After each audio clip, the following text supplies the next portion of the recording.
16. Kahol. To deny. I told you the boat would bring more people, said Makanui. Didn't I tell you? I stood and walked away from the landing. I wanted to run to the Kruchten-Gurecki crater and hide inside. Wait, Pia. We didn't get the coffee for my tutu. Where are you going? I stopped. Makanui was right. I couldn't run. I was not a frightened child.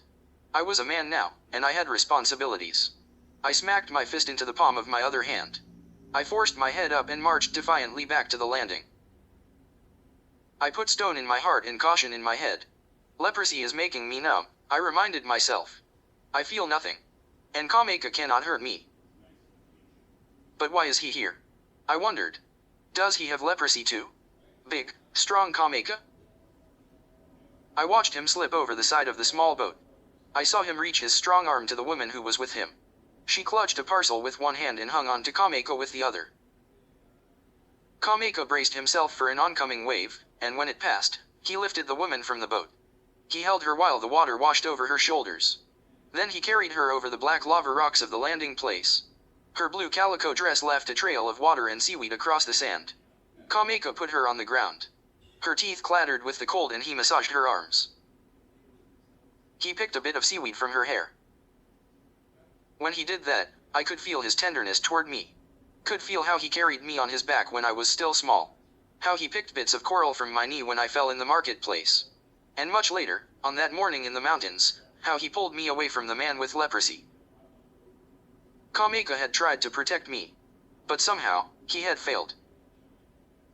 His woman looked around her, and I turned away quickly before she could see me. I didn't want her to be horrified by the lumps in my skin or the ear that had begun to swell. But I couldn't help myself. I couldn't stop looking at them. I had to know what Kameka was doing here. He turned then and looked at the crowd at the landing place. What was he looking for? Who was he looking for? But he didn't look in my direction, and he didn't look at any of us for long. I saw that he stared out to sea toward Oahu. Was he hoping to see Diamond Head in the distance? Was he afraid he would never see it again? I felt a sharpness in my throat and a sting in my eyes. No. I reminded myself. I will not cry. I cannot feel. I kicked a boulder to convince myself I did not feel the pain. Are you mad, Pia? Asked Makanui. Why are you mad? I took her hand and turned to watch as sailors on another whaleboat began to unload supplies. No, I replied. I am not mad. I do not feel anything. But I was mad. I was mad that Kameka would see how I lived here. Angry that he would find me this way, weak and dependent on Boki. I didn't want him to know that I was not surviving just fine without him. It's time for the crates, said Makanui. Now they will bring Tutu's coffee. I tried to watch for a crate with Kiona's name on it. But I kept glancing at Kameka and that woman. I didn't know how I could find Kiona's box without Kameka seeing me. My neighbors scrambled all over the landing place, snatching up crates labeled with their names and pestering the superintendent for their rations. I found Kiona's crate. And a parcel with my name, too. I picked them up and turned to leave, nearly forgetting to steal something for Boki. But then I saw something else, a crate with Kameka's name. Of course. I could steal that. It wasn't enough to show Kameka how angry I was, but it was all I could do for now. I looked around, but I could not see Kameka through the crowd. I quickly opened his crate and dumped its contents into my sack. I kicked the box aside, hoisted Kiona's crate onto my shoulder, and picked up the bag. Let's go, I said. Hang on to my sack and don't let go. If we get separated, Kiona will feed me to the pigs. Makanui followed me through the crowd. I led her back to the place where we'd left Maui. But Kameka. He had seen Maui and was there ahead of me. He stroked my horse's face. And leaned into his neck. I could tell from the way Maui tossed his head in that slight rounded motion that he was glad to see Kameka. Suddenly I wished I had left Maui back at Boki's house. Why, today, had I brought him to the landing place? But then, I never expected Kameka to come on that steamer. I just stood and watched and didn't know what to do. The woman saw me staring and tugged on Kameka's arm. Kameka lifted his head then. I wanted to run. But I fastened my feet to the ground and crossed my arms in front of my chest to show him I was not afraid. When he saw me, he reached for the woman.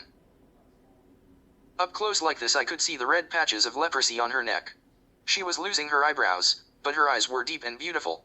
I noticed that along with the purple lei, she wore Catholic prayer beads around her neck. When Kameka reached for her, I wondered, who is he protecting, himself or the woman? "Pia, it's you," he said, his voice so soft I almost didn't hear him. "I'm so glad to see you." I saw how he looked at me, and how quickly he turned his head away. Does he have leprosy? I wondered. But Kameka didn't appear to have leprosy. His skin was brown and smooth, as always. Then again, he did not walk with his shoulders back and his head held high. The shine in his eye was missing. And his laughter, where had it gone? Was this person really Kameka? Maybe that is why I could speak so boldly as if I was only being rude to a foreigner. "Really, Kameka? Are you truly glad to see me? Look at me, then. Do you like what you see?" Kameka flinched. He looked past me, to the ocean. So I kept up my attack. "I always wanted to be just like you, so fearless. Now, are you afraid, Kameka?" I moved in closer, pushing myself into his view. "Are you afraid you will become just like me?" Kameka looked at me then. He opened his mouth, but no words came. He backed away and gripped the woman's shoulder so tightly that she winced. "Who is it?" the woman asked him. In spite of the way he hung on to her, Kameka seemed not to realize she was even there. "Pia," he whispered. "Pia, I am glad to see you." And this time he did not look away. It sounded as if he meant it. But was it true? Did he really care? I laughed then, to cover my pain. It was more of a snicker, really a bitter sound that reminded me of Boki. Kameka reached out to me. But I jumped back as if a touch from him would destroy me. I bumped into Makanui.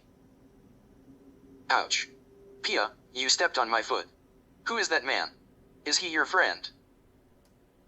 I grabbed Maui's reins and led him away from Kameka. I lifted Makanui onto my horse and tied Kiona's box on behind her. Kameka did not leave and he did not come closer. He didn't speak. He just watched. I climbed onto Maui. "No," I said, looking down at him. "He is not my friend." I dangled my sack just out of his reach. "You ought to guard your possessions more carefully," I said. "And don't let go of that woman. We have an octopus here who will gladly wrap his tentacles around her." The woman cried out and thrust both arms around Kameka. I felt almost sorry for frightening her like that. But I knew I could not become soft now. So I took a deep breath and, just like one of the settlement's worst criminals, I announced, "In this place there is no law." I did not look at Kameka's face when I said it. I could not bear to see his eyes when he saw that I was a thief. "Let's go, Makanui," I said. "Your tutu is waiting for her coffee." I slapped Maui with the reins and we headed across the peninsula. Behind me, I heard Makanui asking questions. "Pia, who is that man?" she asked. "Do you know him? And the woman, who is she?" I heard the questions, but I wasn't really paying attention. I was just trying to get away from Kameka. But Makanui kept asking. "Pia, talk to me. Why are you mad? Do you know that man?" I wished that she would be quiet. I could not think with all her questions. I could not figure out what I was going to do now that Kameka had come to Kalawao. I had enough questions filling my head already. I did not need hers, too. "Hush!" I shouted at her. "Would you stop asking so many questions?" Makanui became very quiet then. And I felt her pull away. Maui picked his way around a large black boulder. A frightened mongoose scooted across our path. The distant sound of the ocean felt closer than usual. Suddenly Makanui's quietness bothered me more than her questions had. I felt bad then for hurting her feelings. She was tough, she had to be, to survive in this place. But she was still a child, and she deserved to be treated gently. I climbed off Maui and lifted Makanui to the ground. I knelt and brushed strands of hair from her face. "Look," I said. "I don't know about that man. Probably he is a kokwa, you know, someone who came along to help his woman." I didn't think this was true, since the Board of Health no longer allowed patients to bring helpers with them. So I added, or maybe he has leprosy. I don't know why he came to Molokai. But why are you mad at him? I am mad because of leprosy. When some people find out you have it, they don't like you anymore. Doesn't that make you mad? Makanui nodded. But, Pia, mostly I am mad when you yell at me. Oh, Makanui, I said, I'm sorry. I promise not to yell at you again. I lifted her onto the horse toward the front this time and climbed on behind her. I gave her the reins and said, take us home, Makanui. She giggled and slapped Maui with the reins. Then she leaned into my chest and we rode across the peninsula. We found Kiona sitting by her hut, soaking her feet in a tin basin of ash and salt water. She'd been doing that a lot lately. It was a remedy she'd read about in one of Hawaii's newspapers. I gave her the box from her sister and helped Makanui to the ground. Here's your girl, safe as when you last saw her. I didn't even notice if Albert was at the landing. Who did you see? Kiona asked. Did something good come on the boat today? I shook my head and waved goodbye to Makanui. No, I said as I turned Maui toward the leprosy village. Your coffee was the only good thing.